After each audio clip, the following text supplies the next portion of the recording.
Mickey Hart here, you're listening to the GAA Hour Football Show. The GAA Hour with Colin Parkinson is brought to you by Paddy Power, home of the Money Back Special. I'm not finished yet, it took me a long time to get here. Both players have spoken with each other, and they regret what happened. They've had a frank discussion with each other, and they're both of them are keen to now focus on getting back their county jerseys. That these fellas will get such a shell shock next Saturday evening that we'll put them back in their asses for 10 years. Welcome along to the GAA Hour on a Thursday. Conor and Conor are here with me in studio as usual, and we have a bit of politics on the show this week, lads, because we're starting off with the CPA. Bit of CPA, bit of GPA, bit of John Horan, bit of Fergal McGill. A lot of politics, but we've other stuff as well, so don't be tuning out. So the CPA is seeking a meeting with both the Chairman and Director General of the GAA to express its anger and frustration on behalf of the Roscommon GAA after its failed motion for a blank canvas approach to fixture making. CPA are very unhappy about this. I can see why. This seemed very logical. It's what the CPA have been arguing for pretty much since their foundation, and it's pretty much to fix the fixtures but the year in its entirety, not bit by bit like the GAA are attempting to do. So I can see why they're annoyed. I can also see why it failed. The reason it failed is because GAA delegates, Central Council, whatever it is, don't like to be told what to do. They're admitting they're doing something wrong if the upstarts like the CPA are telling them what to do. So it failed, predictably failed. Everything, the CPA have had no joy in no matter what they're trying to bring forward. And I think that's very, very sad that they've failed in everything that they've tried to do. They've tried to go the diplomatic route and it hasn't worked at all. The GPA this week are going kind of through diplomatic route with the GAA as well, wanting to meet them about different things. And sure, it gets nowhere. They're just plough-mossed in the meeting, and then they come out and the GAA Central Council or hierarchy pretty much get what they kind of want anyways. So, it doesn't make sense.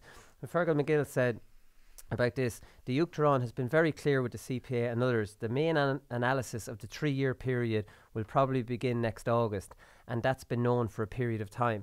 So in the GAA's defence, there is at the end of the we obviously have this Super 8s, which it was called, is the restructure Pádraig Duffy, that nothing can really happen in the middle of that anyways.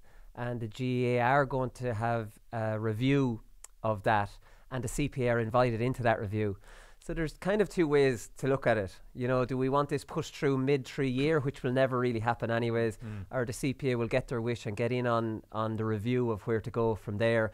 I would be less critical of John Horan on this one. I think that's fair in terms of if the GAA are going to review it themselves and then they have a right to say to the CPA, well then listen, that's lads, next summer, yeah. Yeah, that's happening next summer. But it goes back to what you said there about they maybe calling the CPA upstarts, or didn't they call them that crowd? Did somebody call them that crowd at Congress? The noisy neighbours. Yeah, it's just the perception that the GAA are treating the CPA like it's something at the bottom of their shoe, and even some of the details that came out of the Roscommon thing, that the Roscommon motion wasn't even included in the original notification sent out to Central Council members. That was Tom Ryan they're putting the blame on that for. And then they said that it was inadvertently, and they had inadvertently in inverted commas left out of the original email, and Central Council members only found out about it the day before. So that just it kind of adds into this feeling that the CPA have, and it's hard to get away from. It's hard to argue with them about this feeling that they're kind of being disregarded, this really frosty relationship with the GAA. So I told you it was all politics today. That's politics. That's exactly Tom Ryan. It probably I think GAA, as I said, we're fair to say, listen, we're going to review this process eventually. We have one of your members. There's going to be a CPA member involved, but it's just all the details have come out, and Roscommon been releasing that statement, very strongly, kind of coming out against it. It's just very messy, needlessly messy, I would say. Yeah, Fergal McGill had that sort of dismissive remark though, it would be very naive to think that we didn't look at this from a blank canvas point of view, and they haven't. They haven't. They look at it from a canvas where you have the provincial competition, you have the All-Ireland Club in March, you have the pre-season competitions which can't move. And how do we work within that? Works around that, then that's why it stays the same. So this is why it's very frustrating. Yeah, to go back to that Congress you're talking about, I think it was somebody from Donegal stood up and said the true club player association is the GAA. This is officially in Congress, and it shows that sort of animosity towards anything that they're doing, and that's why they're banging their heads against the wall for 2 years. Yeah, exactly. So the GPA are not happy with the GAA either. So you have Paul Flynn wrote to the association that was 2 days ago requesting an urgent meeting over the rules being tried in the National Football League. So John Horan was happy to have that meeting. They had it yesterday and they released a joint statement. So they said the meeting was held at the request of the GPA to seek further clarification on the process for the introduction of the playing rules in Gaelic football. Now, it is noted that the initial part of the rules experiment will take place in the upcoming provincial pre-season competitions. The GAA confirmed that there will be an opportunity at the next scheduled meeting of the Ard Coirla. What's Ard Coirla Irish for? Central Council? Central Council. Is it? Okay, on the 19th of January to review the proposals ahead of the Alliance Leagues. So the GPA basically don't want it to be trialled during the National League. And I think a compromise was made here where John Horan just kind of patted him on the back and said, look, we'll review them here after the after the pre-season competitions, and that's it. Now, in Paul Flynn's defence, I haven't come across a GPA president who has rocked the boat more so far publicly. He's not taking anything lying down. He wants clarification on everything, and I think that's a really, really good thing because he's a spiky enough sort of fella. I like Paul, I've met him loads of times, but he would be no pushover now, you know. So like, I mean, that's his natural personality coming out and not allowing things, you know, go without having his say on it. And we campaigned here why the GPA just say nothing publicly. Now they're voicing their concerns very loudly because their members have voted unanimously against some of these rule changes. Now, I'd be of the opinion that should players really have too much of a say in that, for example? Absolutely, they're playing the game. Are we always giving out though that they don't have enough of a say in these rules? I think there's some things they don't have enough say in, but I think that rules, because like they're all trying to feather their own nests. Like they're all so ingrained in this hand passing thing now and not giving away possession. They're scared. They're scared to move away from that. Like, I mean, you have to look at the bigger picture because players don't look at the bigger picture. They look at how is this going to affect my team? How, when we've got 30 men behind the ball, can we adapt to that without hand passing? And they don't want it. So when you think of it that way, they're not thinking of the bigger picture of what's best for the game, and nor should they have to. But are retired players doing that as well, though? Are they thinking about the whole picture, or are they just thinking about, I didn't enjoy that game, the way I played it back in the day was, you know, that's where people get this has-been sort of attitude from then. Yeah, but I think, and that's fair enough to a point. But like, I mean, I keep saying to you that attendances are down, and through questionnaires and research from the Playing Rules Committee, lots of people are not happy at grassroots level. This isn't I often think that Joe Brawley, just the high-profile pundits, get the blame for this. There's a market there for what they're saying. Like, anyone I meet thinks the game is shit. I don't meet anyone other than you. You're not talking to any players, well, you're in your bar talking to Joe Brawley about the 1990s. I don't talk to Joe Brawley at all, but anyone anecdotally that you meet that's a GAA fan say, I can't watch that anymore. Like, that's, I don't know what your opinion is. Did you, after the Roscommon Armagh game, did somebody say that, you know, that was shite? Look at this. But that was that was an outlier, though. Just that don't watch Carlow against Laois, watch Armagh against Roscommon. Do you know, like, just there's good games and there's bad games. Yeah, but we can improve that to make more good games than bad. At the moment, you see more bad than good. Anyways, we're not going to get into a petty argument like that, like you're looking to get into here. So that's that one. So basically, these playing rules, right? So these were trialled on Tuesday night, and the Carlow played UCD, and this my attention was brought to this because it was on the 6 o'clock news or the 9 o'clock news, one of the two, and I think John Fogarty was interviewed on it from the Examiner, and I rang him this morning to find out, because obviously Carlow, Turlough O'Brien on Twitter was giving me a bit of a dig the other night saying that I'm obsessed with Carlow, and like, I mean, I'm absolutely not obsessed, but like, they should take it as a compliment that I find Carlow very interesting, because Carlow are kind of stuck in a time warp of playing Jim McGuinness style football in 2011. But anyways, so I was very interested to see how Carlow would set up, because Conán paints a doomsday scenario about how these rules are going to work, Conor. And it's only a challenge though, it wouldn't be. It's only a challenge, but still, the information I got from John Fogarty, and this is very, very interesting, is that Carlow started the game playing defensive football, and at half time they changed and left about 4 forwards up there and played a much more attacking brand of football. Paul Broderick got a good few marks and got 2 or 3 marks in the second half, and it changed at half time. Now, this is my point on this. I keep saying there's no attacking game plan if you have that many men back. You have to leave forwards up. If you're a half-back breaking out with the ball and you've no one in front of you and you're on your 3rd pass, what are you going to do if you're a midfielder? So I would say the feedback potentially, this is only me speculating, feedback at half-time was from Brendan Murphy from the half-back line. I'm screwed on the forward pass here. There's too much of a gap between me and Broderick. It's only up there in his own. I have to turn back around and I'm getting caught. So they probably changed it. And I think this is how this is going to evolve, that players on the field, even if their manager wants to play a certain way, they're going to say, I can't kick it forward unless we have players up there. And I think they will evolve that way. And it was interesting, Poacher tweeted on Tuesday or Wednesday, and he was tweeting, it's time for coaches to start thinking about how to adjust to the rule changes in training. Here's a simple game adapted to suit the new rules and can be played at any level. Right, so he broke the field into 3 zones. So he has zone 1, zone 2, zone 3, 3 thirds. He has 4 forwards versus 4 backs in 1 third. He has 4 forwards versus 4 backs in the other third, and he has everybody else in around midfield. I think he has 2 floating players potentially going back to help the 4v4 and 2 more. And that's the way, like, just much more traditional structure is going to be on the game. You're staring at me, Conor, or Conán. No, he's always eyeballing me here. I'm thinking Poacher wants these rules in because they said Carlo. No, but Turlock said it will suit them. But this is the point I'm making, that this is absolutely 100%. And I've said this from the word go. You might not like the 3 hand passes, but the one knock-on effect from this is there will be more traditional structure on the game. There'll be much more kick passing.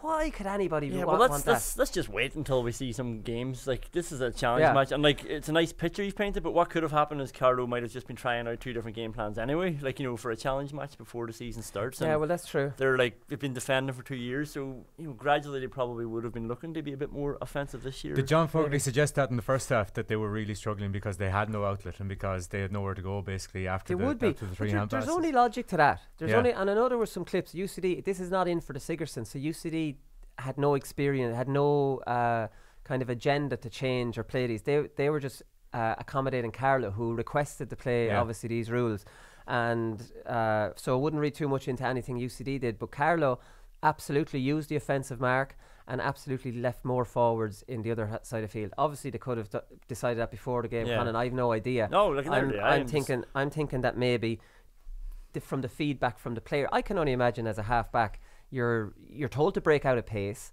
and you break out a pace, you're on your 3rd thing, somebody's in front of you. Yeah. Do you just stop that sprint and turn around to kick it backwards? Or do you actually think how stupid that's going to look? But possession has become so but someone's in front of you, like, you mean you're going to go into the tackle. Yeah. Possession has become so important. That was my fear, that like after the 3 hand passes, the people would have nothing to do but to turn around and kick it back to somebody else. But that's where the attacking mark, that's where the advanced mark comes in. If you have people aiming for it, it's such an incentive to kick the ball in and to leave those bodies up, and then if you're putting more bodies up, you have less people to kick the ball behind it anyway, so you've no real option but to kick it forward. I agree. I'm just waiting to see these in action, but I'd be less wary about them than Conán is, but that's just him naturally. But I just genuinely remember when I was playing, and sometimes the half forward line would be drifting back, and you win the ball in midfield and you look up and it's just too much space between the full forward line. And I'm like, we need a half forward line to bridge that gap. And those conversations are happening all the time. So with this offensive mark, if you've known in the half forward line, you're screwed. Your options immediately are cut off. So your only option is really to turn around and kick it backwards. So you're on the attack, but you decide just to freeze and turn around and kick it back. That will not happen. You think picture it, Conán. Picture it. We talked about this. The picture the pitch is massive. So anyway, so here's Wayne Kearns, who loud played Meath in a challenge match last Sunday. So this was gas. It was the referee, Cormac O'Reilly, says, we might as well play these new rules. I think that's crazy. It's just pure GAA. So they were, now in fairness, the rules hadn't been agreed on. This was before Central Council. Okay. So they played them last Saturday, and it hadn't been agreed that they were going to be in. So he was actually, there's no way these are coming in. So like Cormac Riley says, do you want to play these old new rules? Might never get to play them again. So Wayne was like, sure, go on, give it an old blast here, we'll see how they go. So they went on anyways. So he was like, personally I wouldn't be a fan. So this is after the game, but you have to remain positive about it. That's a message to you, Conán. They're in now. Then he says, from a selfish point of view, I spend a lot of time getting ideas and philosophies to try and get to this level, methods to coach players, and this is all thrown out the window. Everything you know and love about the game is just thrown out the window. I would debate that. I was flabbergasted when I got the text at the weekend saying the new rules were introduced. Then he says, It requires a mindset change from a coaching point of view, having implemented them, but you have to give it a go. And that's the one thing I highlighted, thinking that exactly, it requires a mindset change. And everybody's afraid of change in all walks of life. Everyone resists change, especially in the GAA. And because you're in a nice comfort zone and this is scary, and now I could kick the ball away, and you're so used to never kicking the ball away, it's scary. And that's why the players are voting against it. No, like, Jesus, do I have to kick that ball down to the field to a fella who might only have a yard on his man? I might kick it wrong. The kick might be intercepted. At the moment, you're lynched for that. So absolutely, this is scary stuff. But the mindset, and that's what's going to change. Instead of being safe and boring, you'll have to be brave and attacking. Isn't that fucking brilliant? Yeah, I think the point of this in general, you're going back to earlier on, that the GPA would naturally come out against this because it's going to affect them immediately. But the whole point of all these suggested rule changes is, if there are going to be a few hiccups now, and there's obviously going to be a few hiccups, there's a load of rules being proposed about being introduced. But if we look back in this 5 years' time, let's say, 2019 was a bit of a mess, but Jesus, haven't we got a better game now because of it? And I think it's hard for, obviously, managers who might only be there for 2 years. It's hard for players whose shelf life and whose career might be coming to an end in a couple of years, and they might suffer as a result. But the overarching ambition of these rules is to try and make the game better. And if, I think, as I said, in 5 years' time, if we're looking back at it as a better game result, we'll think, well, Jesus, those year or two was worth it. I think we'll look back at 2011 to 2017 and go, holy shit, that actually was football back then. That I honestly do they were brilliant during that time. Well, they were, but they were the ones that kicked a lot of football. Can I just say that I actually agree with Conor? Like, and I have always been open to listening to new rules, but I just think when you're bringing new rules, you can't pick holes in them so easily. It is still the biggest sport in Ireland. Like, David Hassan brought these rules, 5 of them initially, and 4 of them had to either be scrapped or changed, like big time changed as well. Like, I don't think. But what's wrong with that? That's a good thing. But no, because the thing at the time that you had said to me was they had reviewed 300 and something games, and this is what they came up with. They came up with stuff that we had to say, here, hang on. But now you're criticising them for changing them instead of no, saying and that I'm happy to change. But I'm just saying that because they've watched 300 games, it doesn't mean that this research was brilliant or trenchant. They've watched 300 games to identify the problem. They hadn't and watched they didn't identify it well. Well, they did identify it. It's just their solution to it. They hadn't seen that working. So when they saw the solutions working, they're actually man enough to admit, actually, that might not work. We don't know it all. And now the research was based on what they identified as the problems. And that's to be good. But that's why I'm cautious. I don't think we can be so flippant with this game. Just let's try this. This is Gaelic football. This is the biggest sport in Ireland. You can't just. Well, it's not just try this. This is basically try and get football back into football. As Tomás O'Shea told Des Cahill famously, it is football, Des. One of the best pieces of analysis I've ever heard. But anyways, there's one kind of knock-on effect on this which is going to be unlucky, and this is John Horan shoehorning his 2-tier system in. Now, we all agree that 2-tier system is vital. I would prefer the 2-tier system to be a part of a whole new restructure and a whole new yearly blank canvas like Roscommon want. Not just if John Horan and Fergal McGill are saying, well, we're in the middle of a 3-year cycle on this new structure, how the hell can they justify just shoehorning in a 2-tier system? And they're based on TV rights for 5 years. So now we're changing it again. So there are going to be other games that RTE and Sky are the only broadcaster of these games. And this is set in stone. So it's all made up as it goes along. And we know that.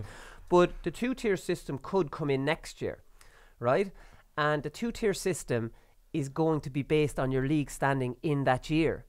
So all teams now not only have to figure out how to play these new rules, this league takes on a much higher significance if this 2-tier comes in, because suddenly you're fighting for your life in Division 2, you're relegated to Division 3, you've no qualifiers, you're back into Tier 2 All-Ireland, based on, now, let's be honest, it's a level playing field for everyone. So everybody has to work with these new rules. You would feel hard done by if you were relegated in a season that everyone's trying these new rules, no one really knows what's going on, and suddenly then you're down into a Tier 2 All-Ireland. You know what I mean? So if I was John Horn, I'd just leave it. Like I would wait till actually this 3-year cycle ends and fix it all. I don't see shoehorning. I hate that.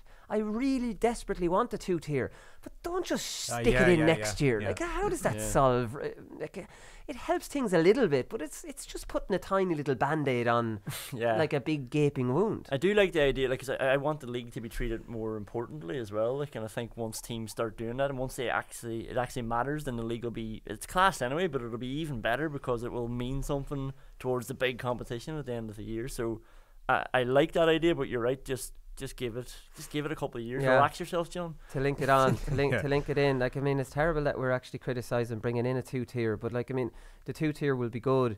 There's no doubt about that. The interesting thing, just to finish up on the 3 hand passes, is if you're on the 3rd hand pass, if there's been 2 hand passes and you're on the 3rd, you're allowed 3, so you're on the 4th. You can't hand pass a point. Isn't that fantastic? That's great, yeah. Oh, I love it.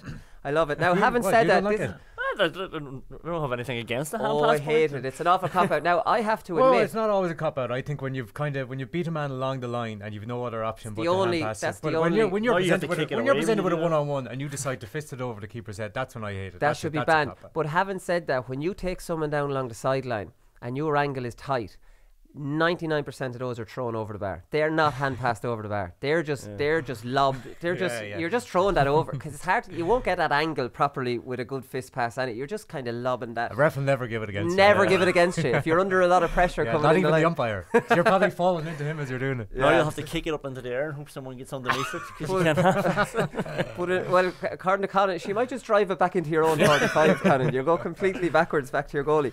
Another interesting one, but if somebody hand passes for the 3rd time across the square, you're allowed palm it into the goal. So there's 2 little clarifications on that one. Fergal McGill has had a terrible year, lads. He had an absolute mare when it comes to the New Bridge or Nowhere. He's still recovering. He's still licking his wounds. He licked his wounds for how long ago was that? Maybe 3 months. And he's resurfaced. He's resurfaced this week because they were all rolled out about these fixtures and stuff. All the top brass. But I have serious issues with Fergal McGill for this one. And this is because he's talking about he was asked about the Super 8s. And I have issues with why he wasn't pulled up on this, because this is absolute deflection. He's disingenuous. It's completely wrong. So he was asked about Dublin having 2 games in Croke Park. So this is what he says. Ultimately, it's specified in rule. It's something for Congress to vote for. It's not like the order of games, which we saw a dispensation from for a year. It's more serious than that. The opportunity is going to be there in February for anyone who wants to bring emotion, and I suspect there will be emotion. If Croke Park is not regarded as a neutral venue for quarter-finals, that's 100%. All the CCC can do is react to that and put the games where they are. For the CCC to come and say, we consider Croke Park a neutral venue for an All-Ireland semi-final when Dublin are playing, but we don't consider it a neutral venue for a quarter-final, would be a bit rich coming from the CCC. See, do you see what he's doing here? He's trying to make this about Croke Park being neutral. So that's like to say, of course it's neutral.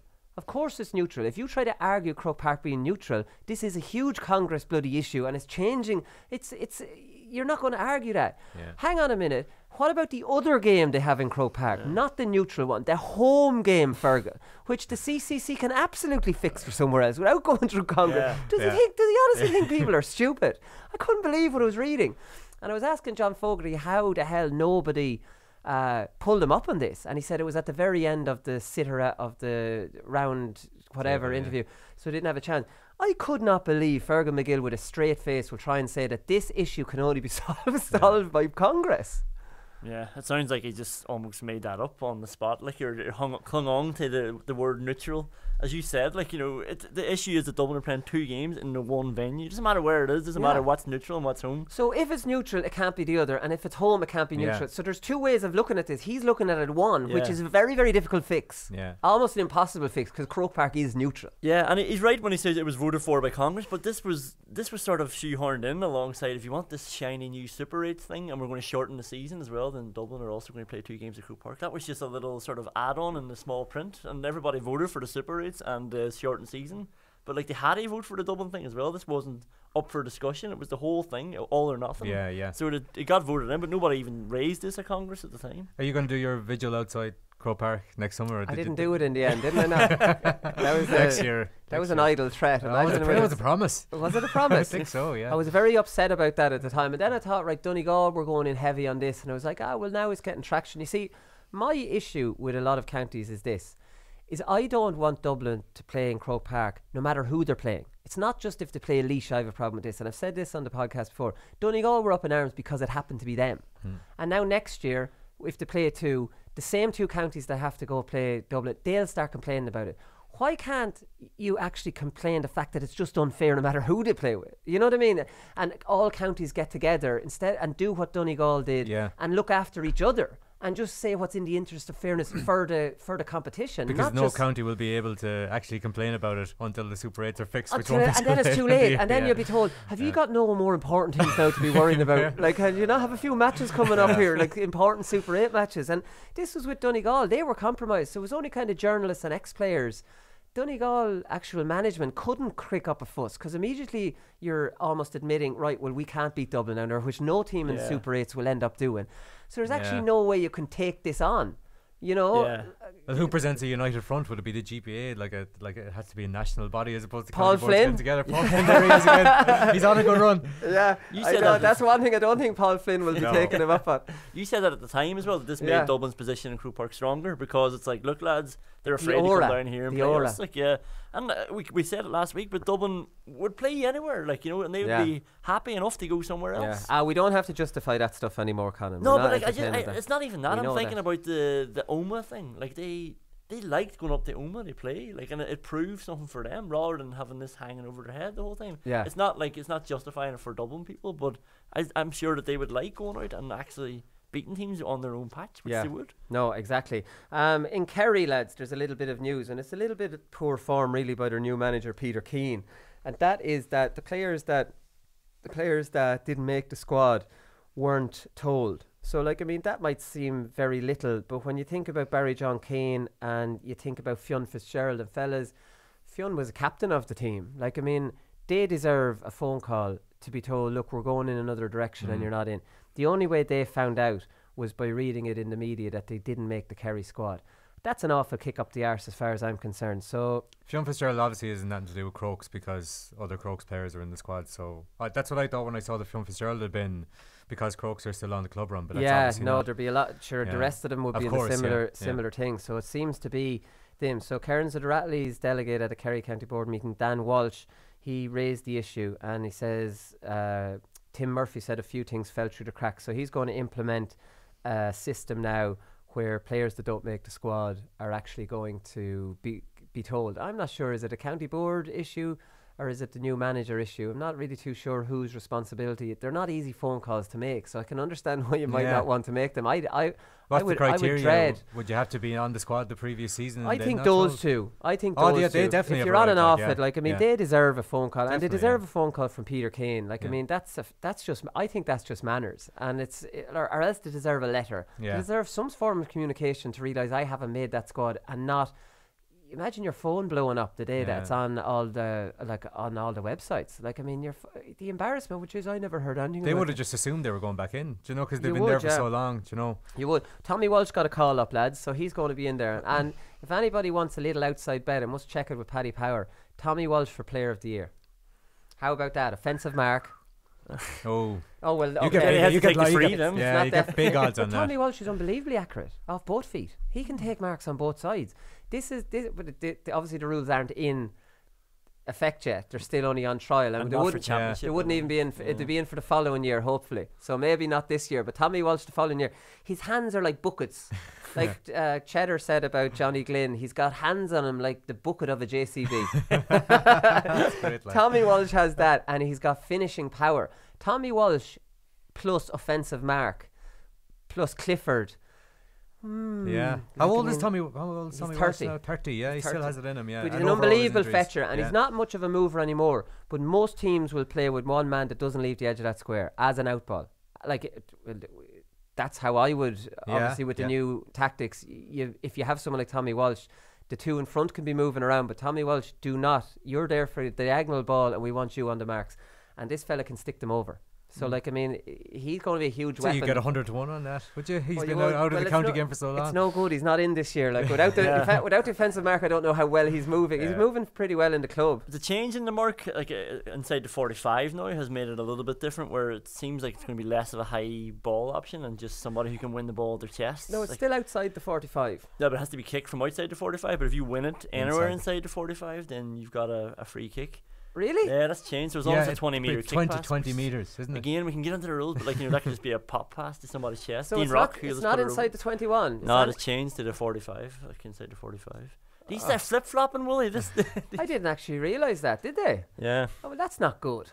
Yeah, well, like, Called the advanced mark, I think that's something advanced like that, mark, yeah. But sure, that's not encouraging long distance kicking. That's just a punt 10 metres. Or how long did you say it has to be? 20 metres? 20, I think, Well, yeah. how can you judge that? Well, you need to Well, give these that's- rules a chance. Hang on a minute. Sure, outside the 45 to the 21 is 20 metres. No, if you catch it inside the 45, as long as it's a 20-metre kick, kick so from I could outside kick the it from 45. 65 metres to Conor on the 45, and he wins it in his chest. He has a free kick on the 45 if he wants. Changed it. They changed it. I don't like that. I think that completely changes what. Yeah, you have no, to I remember. think so, You have to remember. This is my fecking. this But no, he didn't this even was get a my phone call. idea. This was my idea, and it's been changed. That is not what the intent what Yeah. I was intending on doing. And I with liked that. your intent. I liked the high ball in and just a zone in the middle where you could win it and get a free. But it's changed. Like if Dean Rock would have a field day just winning balls from anywhere inside the 45. Ah, well, that's poxy now. I'm really disappointed with that. I knew the kick out one had been updated, but I didn't realise that offensive mark had been updated. Right, we'll move on to that because I'm a little bit rattled now. And I'm a little Sorry to break it to you live on air. a little bit pissed off now, if I'm being honest. So hurling league is going to be changed. So I'm deflated here. Deflated, so he's on to hurling. Deflated. I feel like saying these rules are going to be okay, will they? Like I'm sort of supporting them now. Just I'm genuinely rattled here. I can't believe they've changed that. So Division 1 hurling league, I just can't even concentrate. They're changing anyways. This isn't a huge bit of news.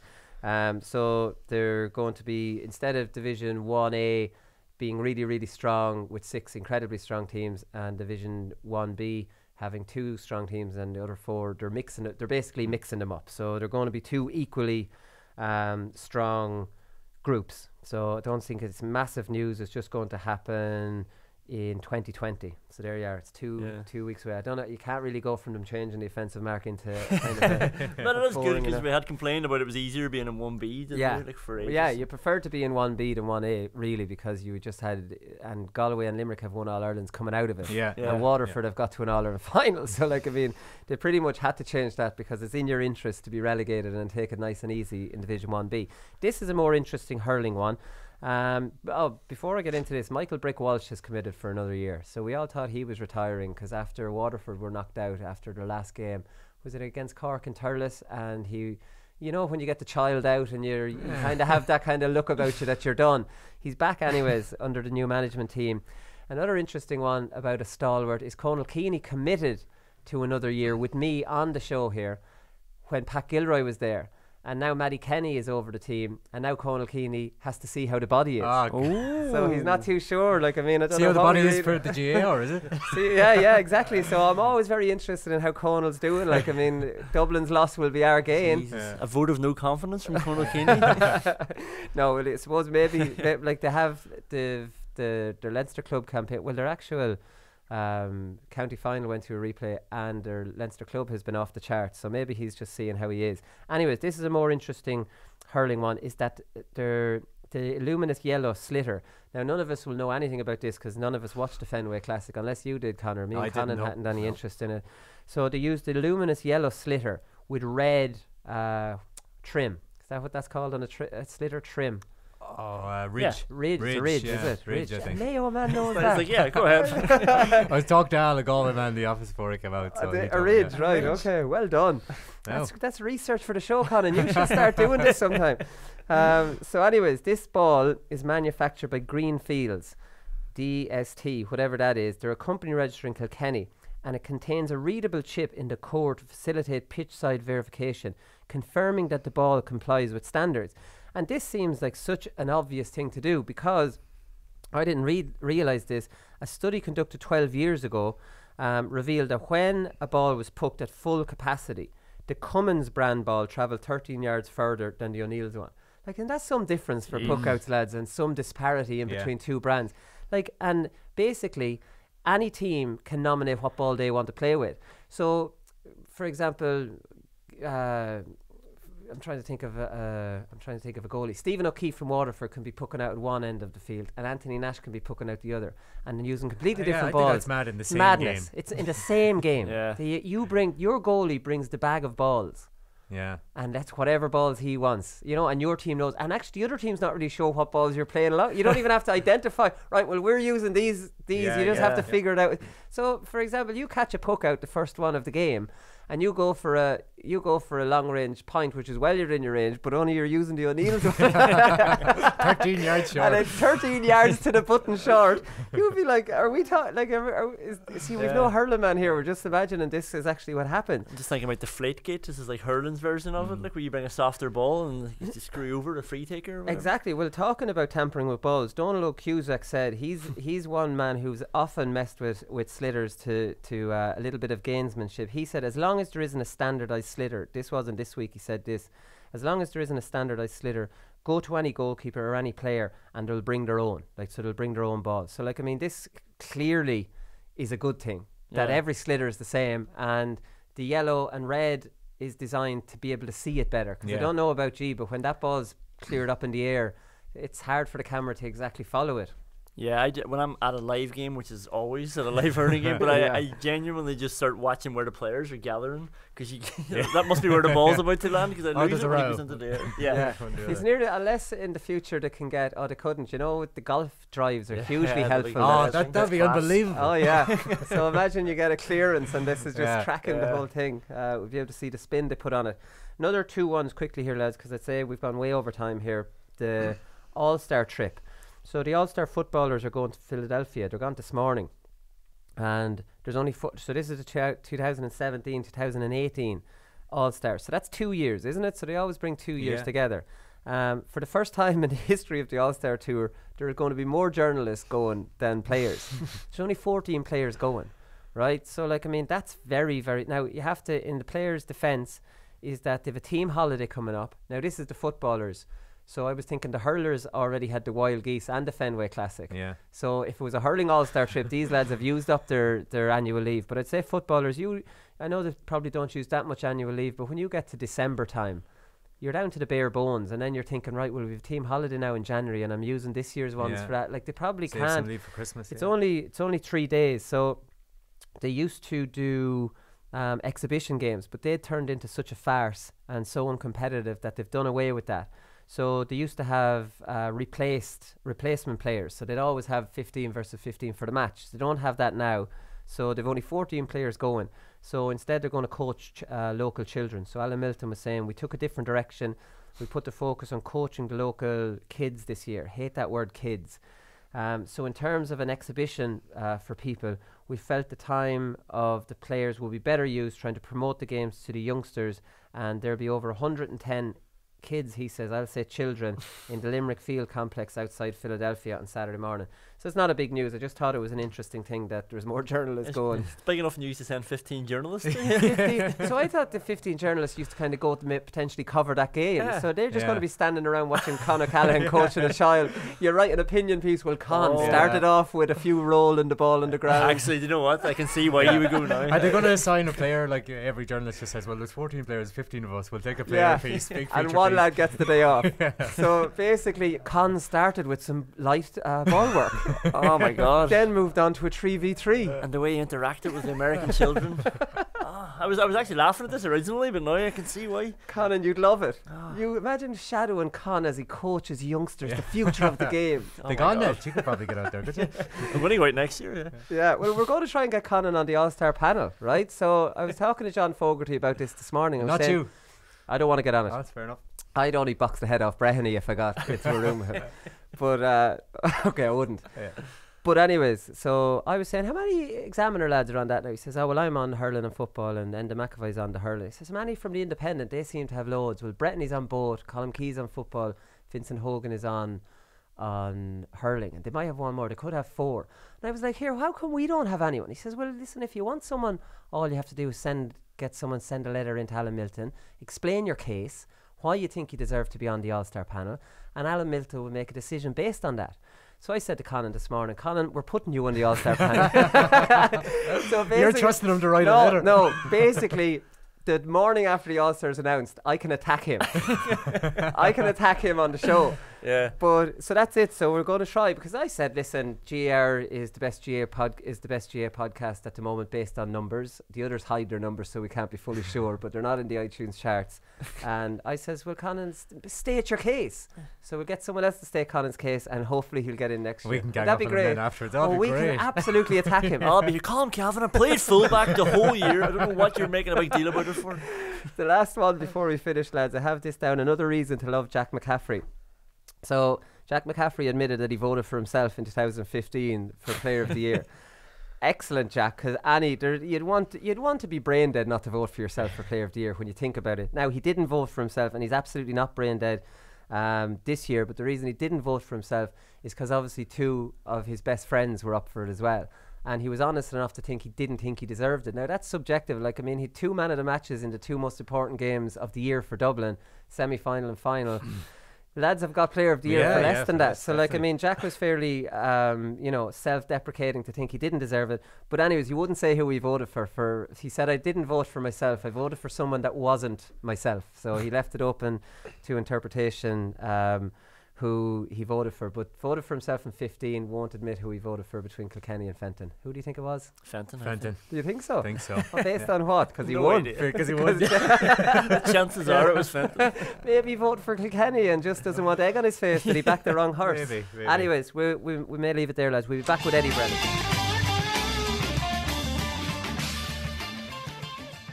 Alright, so forget the Ulster football final and the Leinster hurling senior finals on Sunday this weekend, because the big game of the weekend is in Nolan Park, and it's between Greg Ballycallan and Portlaoise in the intermediate hurling final. And we've Eddie Brennan on the line to talk to us about this one. I mentioned Nolan Park there, Eddie. How the hell is this after happening? We have Dublin in Croke Park. We have yourselves in the Dublin colours getting a home tie in the intermediate final. Yeah, I don't know.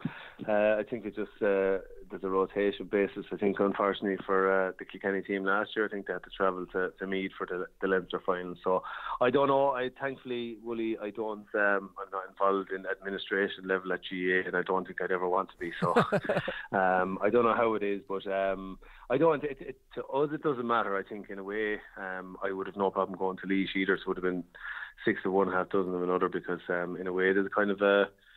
I think there's a kind of a help in having a little bus journey that you can have a bit of crack and relax and then tune in. So look, it is what it is. So it'll be I don't think it'll be any huge advantage to us. I know they often say home advantage, but either way, I suppose we're not going to get hung up on it. It's a pitch at the end of the day, and that's all that matters. Yeah, exactly. It's written in the stars that it was going to be Portlaoise. Eddie, you're obviously the new Laois manager. Tommy Fitzgerald is one of your selectors, so the stars are really aligning for you here.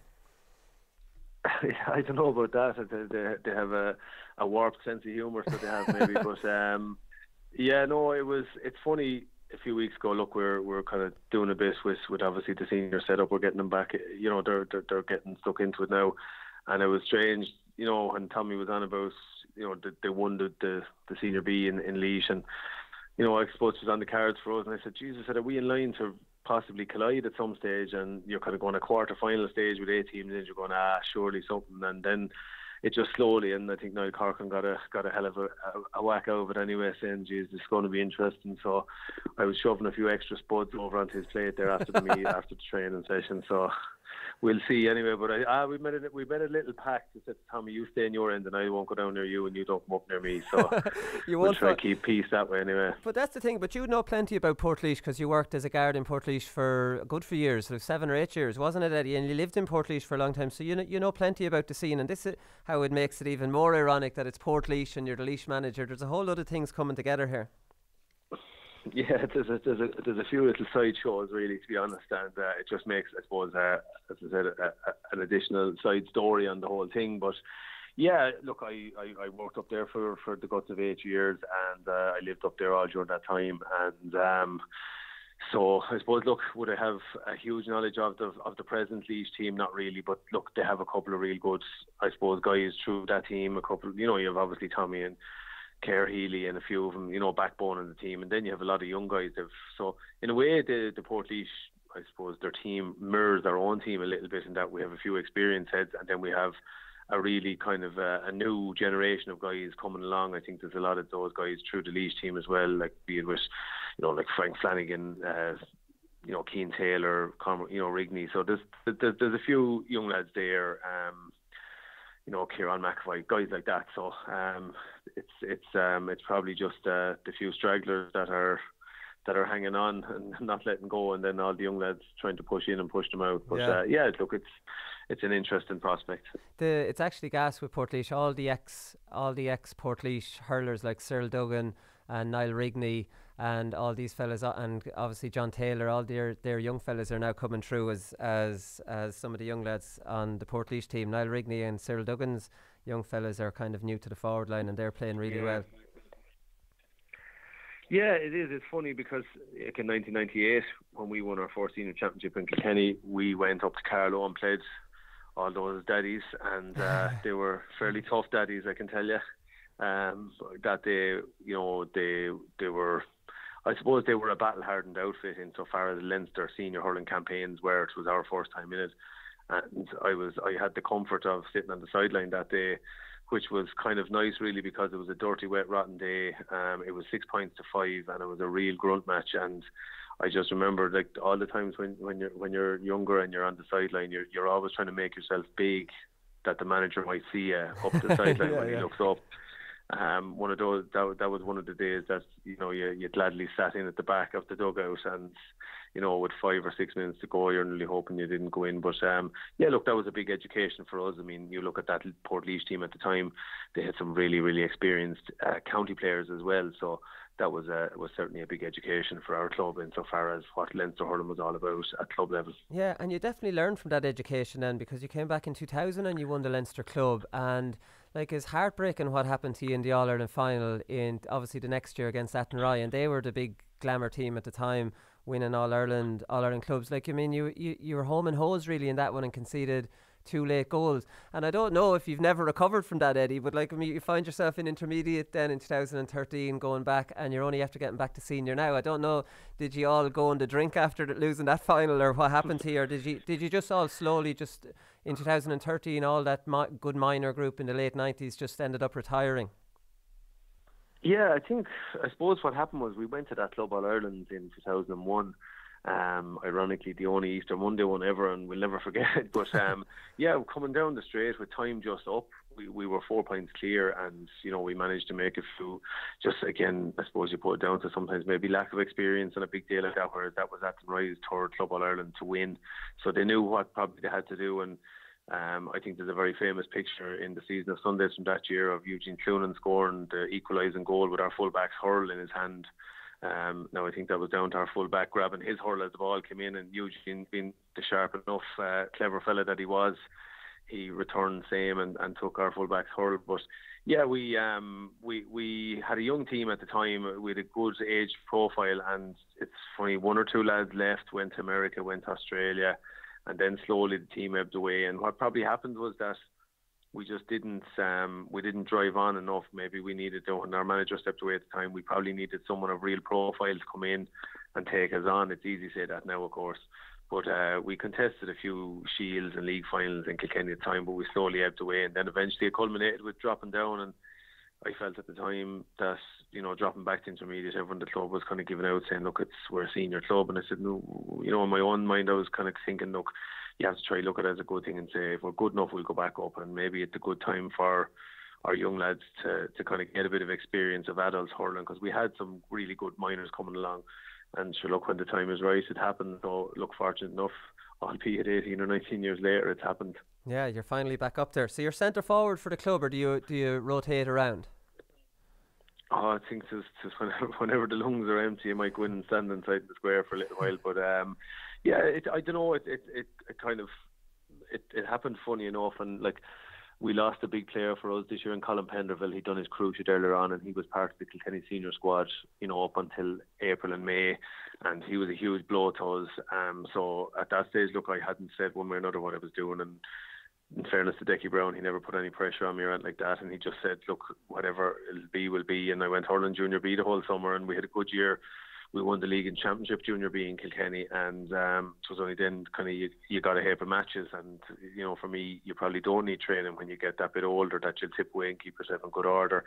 It's more being match sharp, and that's what stood to a few of us then going into the intermediate league then, or the intermediate championship, and the same concept. I said to Decky, look, whatever you want me to do, I'll do, and there'll be no kind of I don't want you thinking that because you're there in the dressing room and you have to play me. I said, look, if the boys are doing the business, leave them off and let them do it. And luckily enough, it's working out. I suppose what I'm really enjoying about it mostly, Wooly, is just there's not that pressure on you to perform to a hugely mad level that you just go along, you're part of, you're one of 15, and then you go there and do your job, that you're not trying to shoot the lights out, which I think sometimes you might put that pressure on yourself, whereas the younger guys have stepped up and they're going really, really well. So it gives you the freedom of, well, if you don't play well, you contribute something, that's okay, so I suppose that's, for me at this stage, it should be that way. I'd be very worried if you were being heavily dependent on a 40-year-old. I think it wouldn't be a good sign. It wouldn't be a sign of a club that's winning something. So, like I said, I'm glad to kind of trot along behind all the young legs. Yeah, no, that's the way it should be, I suppose.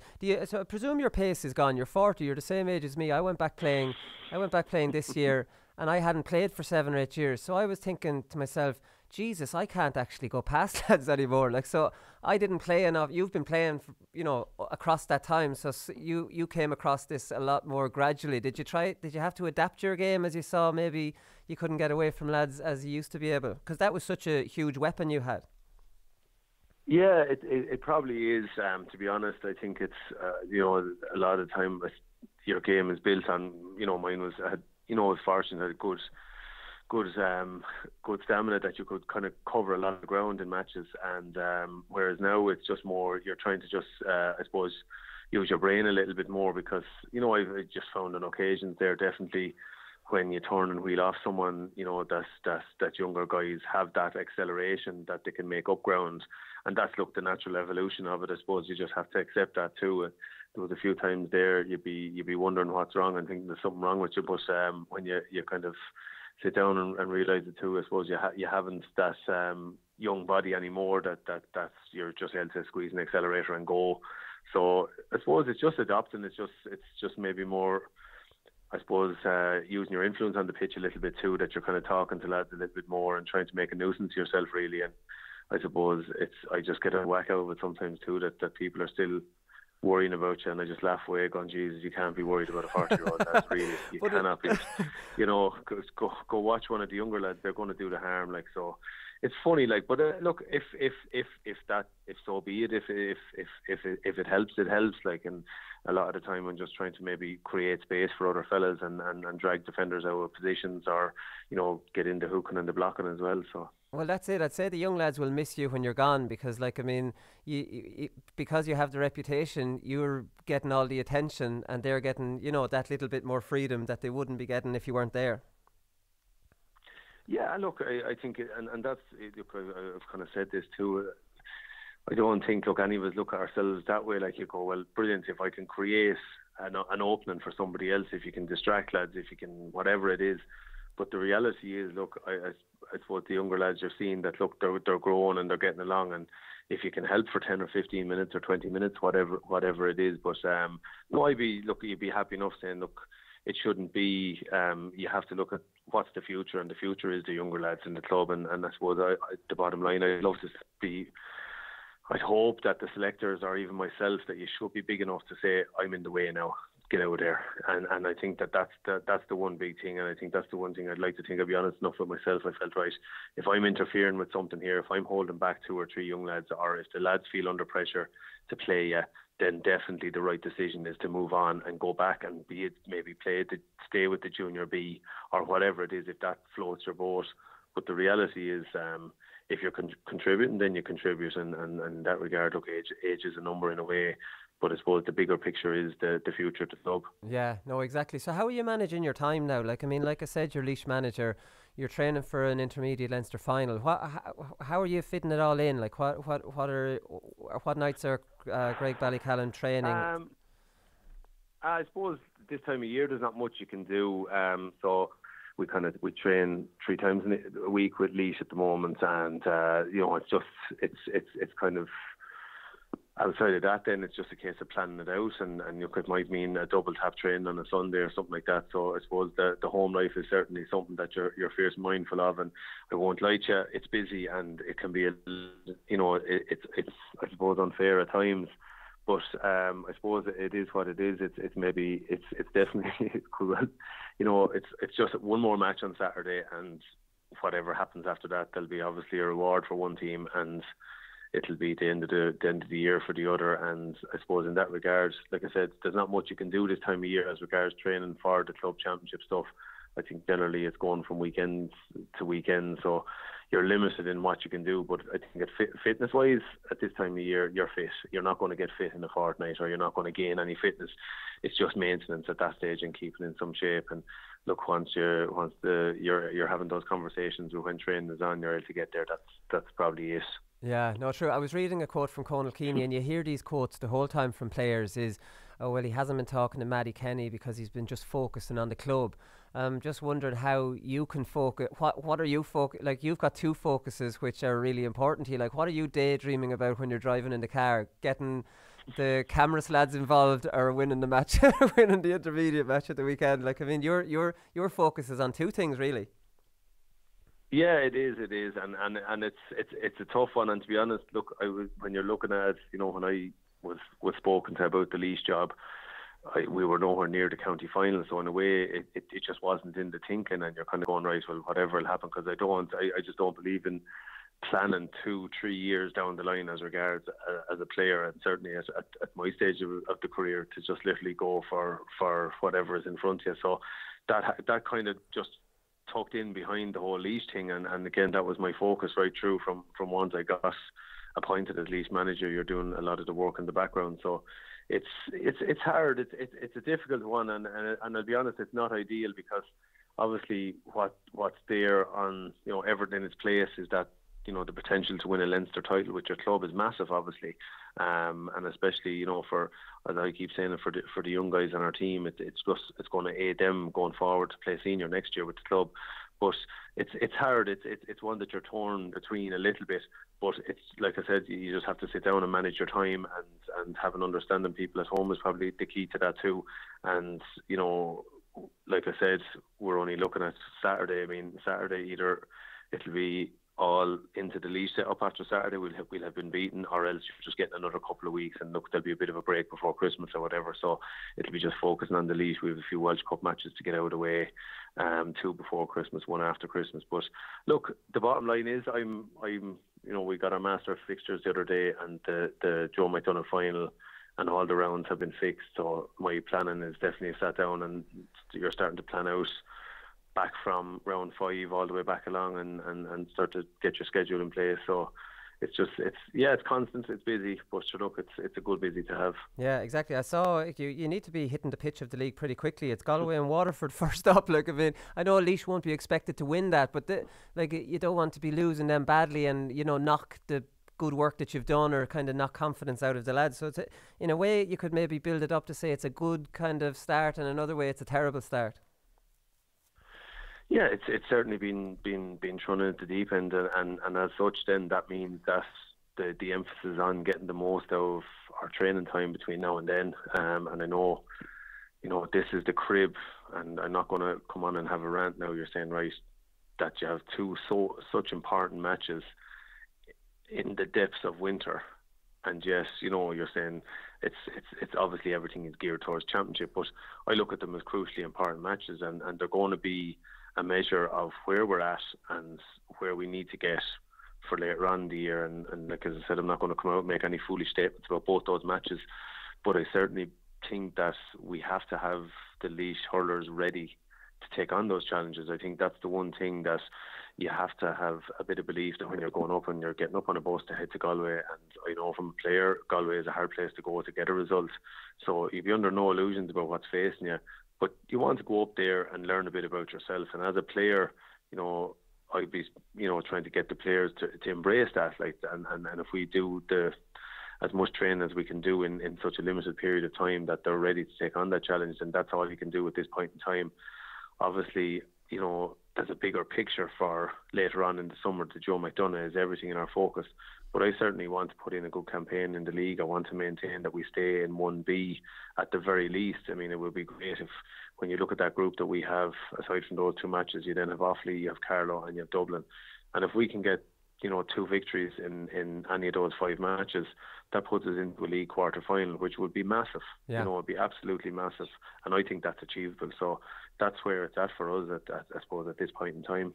Yeah, league quarter-final and Joe McDonagh Cup winners would probably be realistic targets for you. Not that I'm going to start setting your targets, Eddie. That's your own business. But just before I finish up, because obviously you had a baptism of fire when you took in Overleash with the county final and the whole Ross King thing, and the stuff with the Cameras players. Is all that dealt with internally now, Eddie? Have you moved past that? Are the Cameras lads back in? I know Ross said in the Irish Times that he was happy to play with any of the lads or whatever, and are you moving forward from that now? Yeah, look, we're moving on, I suppose. Fortunately, the remit of the Laois hurling manager is not to deal with admin and discipline in the whatever happens in club hurling and Laois. And I suppose if there's a part of me that says, look, God, there's jobs you don't want, it's probably that, because it's very hard to please everybody. But look, my remit is the Laois senior hurling manager. There's Cameras lads in there, there's Rathdowney lads, there's Ballacalla lads, there's every club. That's whatever clubs we've approached fellas, and they've come in. So in that regard, I suppose it's not going to seep into our setup. I certainly don't see, I suppose, that as an issue like that. That I think that lads are big enough to put something where it is in the context of what it is that you're coming into a county setup. You're coming into a county setup, and from my experience as a player, we had fierce rivalry with each other in the club scene below in Kilkenny. But you just come in and it was parked up. There was a kind of there's a context to that rivalry, and you just get on with it. And I think when you commit to a setup, that's the way it is. It has to be one in, all in. And I'd hope that if anyone is coming in under any other circumstances, then they're probably coming in for the wrong reasons. Really, I think if you know yourself from being as a player, if you have an issue with somebody in a dressing room, you go talk to that person about that, or you sort that out. But if you're not 110% committed and loyal to your teammates, then you're going to find it very difficult to succeed at anything. Yeah, well, that's it exactly, and I suppose it's to make the county team a club team, pretty much, isn't it? Rather than have lots of clubs coming into separate club mates. There should be no such thing really as club mates or cliques in the intercounty setup as much as possible. I know, definitely. I think it's you have to be very free and easy with everybody, and you have to make an effort with everybody too. I know myself from experience, maybe when you go in as a young guy, you tend to latch on to your own club mate for having a few pokes across the pitch. But I think very soon you have to immerse yourself into it and get to know lads. And I listened to even the Ron Lagarde on a good interview there a few weeks ago. He was asked by Joe Malloy about what is the difference down in the likes of the Crusaders, and he said they care. He said they don't just say they care. And when you actually look at how simple that statement is, I think Keith Wood's jaw hit the ground as much to say wow, he was waiting to hear what Roger was going to say. But if you actually look at that is what I suppose teammates or buddies or family or all the things are about. It's just saying that, I will get there, I will be on your shoulder when you're going through with that ball, and I'll, or if there's a tackle to be made, I'll make the tackle for, you know what I mean? That's I suppose sport in its very rawest forms. And I think when you look at the simplicity of the statements, but when you actually examine what Ronan O'Gara said there, that is the nuts and bolts of any team, be it club team, and you've experienced club and county as well.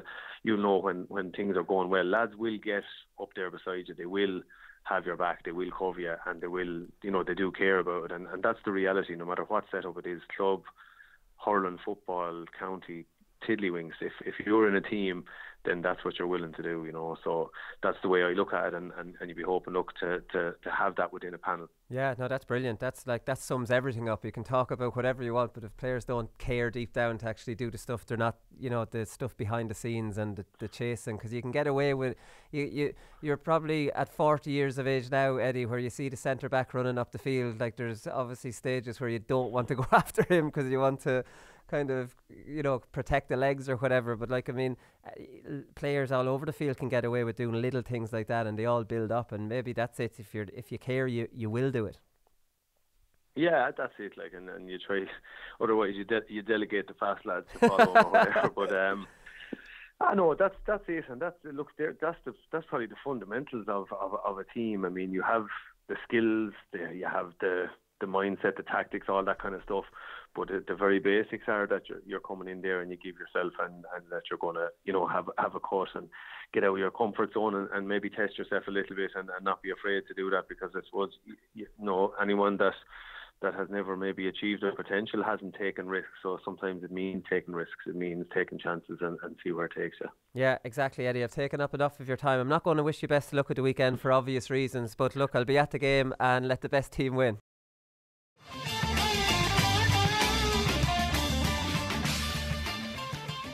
Before we get into Paddy Power predictions, lads, I'm just trying to think about that mark and how they've made a balls of it. I'm really disappointed with it, because I had a chance to kind of think about it, and nobody criticised this offensive mark. Not even me. It was you didn't, GPA members didn't. I saw no critique of it.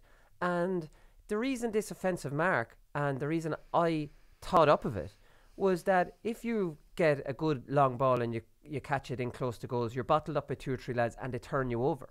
So you actually get rewarded for catching it in there rather than punished. So that was the whole idea. Plus it promotes kicking from out the field, traditionally in around the edge of the square, or, you know, a good diagonal ball. Now you can catch it anywhere inside the 45. So now you're just slowing the game down.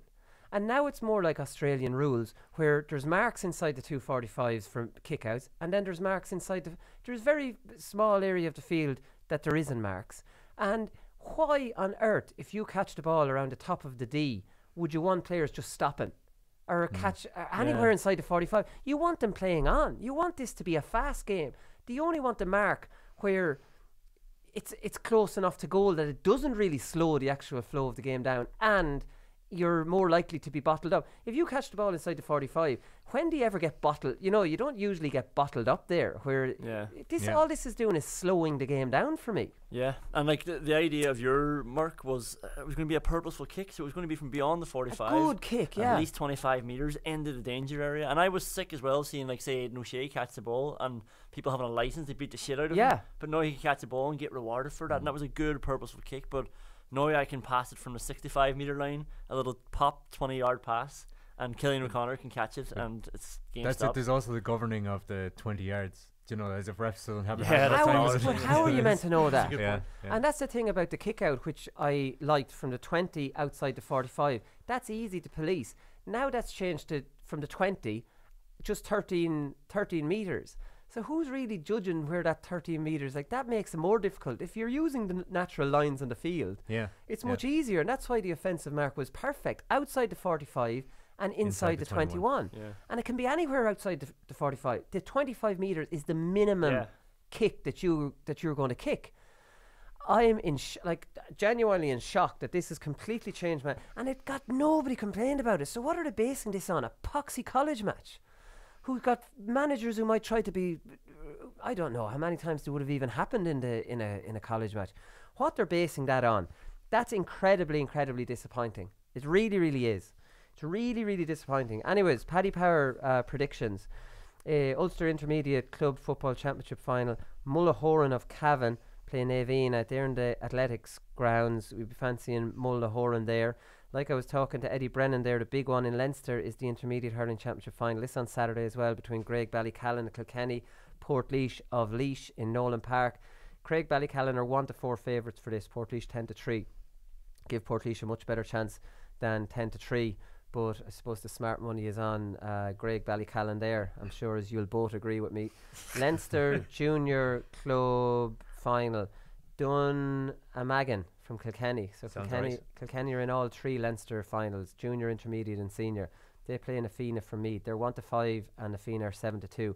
Actually, I'm going to go with Portlaoise in that one here. Actually, I don't know what I'm thinking of. Craigballycallan 1-4.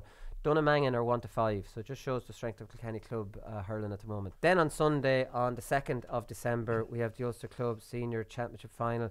Guidor versus Scottstown. So Guidor 4-6 favourites.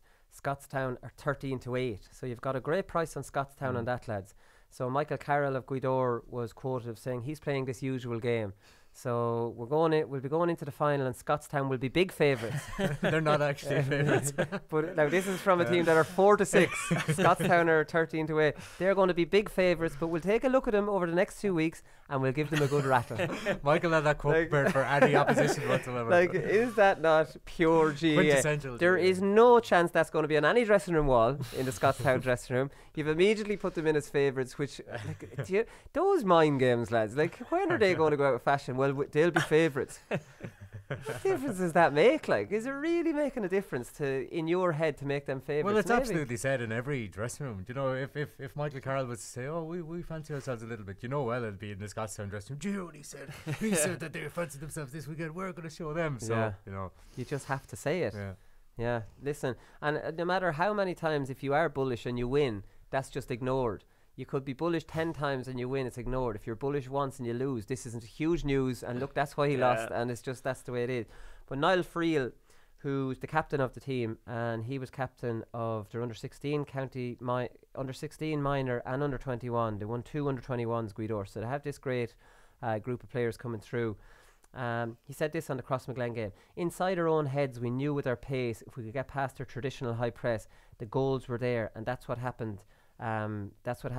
We had great belief in ourselves, but I think their style suited our system. They had to press us high, and we hit them on the counter. As people know in Donegal, we have serious pace in our team.